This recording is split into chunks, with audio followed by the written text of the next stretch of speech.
Welcome to the Business Finance Bulletin, episode 260.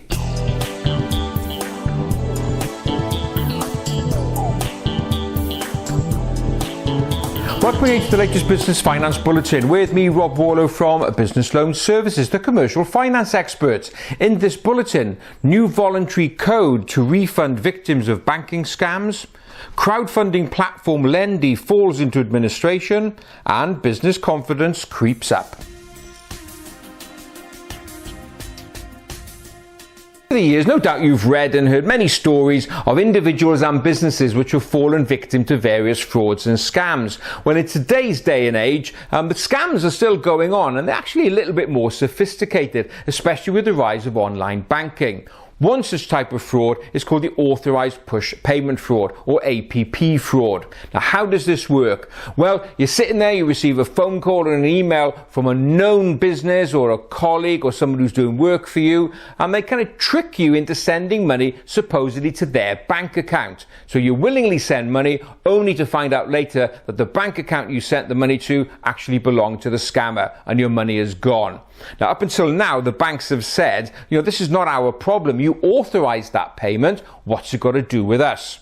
Well, on the 28th of May 2019, 8 banks signed a voluntary code whereby if you can prove that you did everything that was expected of you, they will refund the money back. Now, who are those 8 banks? We've got all the high street players. You've got Barclays, Lloyds, HSBC, RBS, Santander, Nationwide, Starling Bank and Metro. So who is eligible? Well, if you're an individual earning less than £1 million a year, you're covered. If you're a small business employing less than 10 employees and turning over less than £2 million a year, you are also covered. If you're a business with greater than £2 million turnover, more than 10 employees, you're deemed to be sophisticated enough to spot such a fraud. So whilst this is good news, of course, don't forget that prevention is far better than cure. Make sure that you're 100% certain that the person you're dealing with, either phone or email, is who they say they are before you send money anywhere else. Just make sure your antenna is up and don't fall victim to these fraudsters. In the many years that I've been doing this Business Finance Bulletin, I've often covered the rise of the crowdfunding platforms. These are organisations that kind of filled the gap when in 2008 onwards, the high street banks kind of pulled out of lending, particularly to small businesses. Those crowdfunding platforms came in still supporting those small businesses in need of finance. But perhaps we're at a sign of maturity within the market with the news that Lendy has gone into administration, put under by the Financial Conduct Authority, that's the regulator. Now, Lendy were a property purchase and property development platform. How it worked, we had individuals looking to borrow money to buy or develop, and the Lendy put them in touch with private individuals who wanted to support such projects. So unfortunately, it hasn't worked out. As at the time of the administration, they had approximately £160 million of loans out, and it's estimated that up to £90 million of those were considered bad or in default. So really, where it hadn't worked out as originally planned.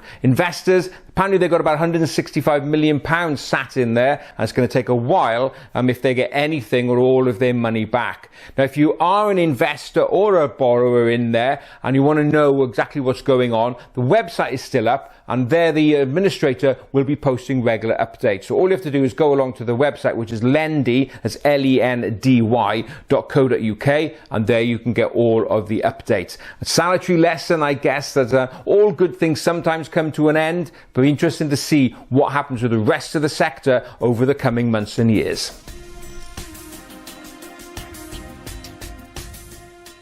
Let's close this bulletin by taking a look at some positive news around business confidence. Yep, I did say positive news around business confidence. It's not often that I have that phrase positive news and business confidence together. Over the last 6 months or so, every report and survey that we've looked at has all been negative. It is saying how pessimistic business owners are feeling and that confidence levels are continuing to dip. However, the latest Lloyds Business Barometer survey has shown that business confidence over the last 2 months has picked back up. So it's good to see that some positivity is coming back. back. Perhaps it's a case of Brexit fatigue. Business owners realise, we've really got to get on with growth. But it's not all good news. There is some good news. Manufacturing and construction, for example, showed an increase in confidence levels for the first time in 3 months. But on the negative side, the retail sector, a lot of negativity there. Still a lot of doom and gloom on the high street. So there we are. Good to see that there is some positivity returning. However, and a kind of air of caution. We've seen over time it's very much a rocky and bumpy road. We're up 1 month, down the next, up 1 month, down the next. And with given everything that's going on politically at the moment, I don't think the remainder of 2019 is going to be any different. Well, that's it for another Bulletin. As ever, I hope you enjoyed it. And if you did, please don't forget to give it a like and a share. So that's it. Look forward to being with you next time. In the meantime, have a great, successful and profitable week.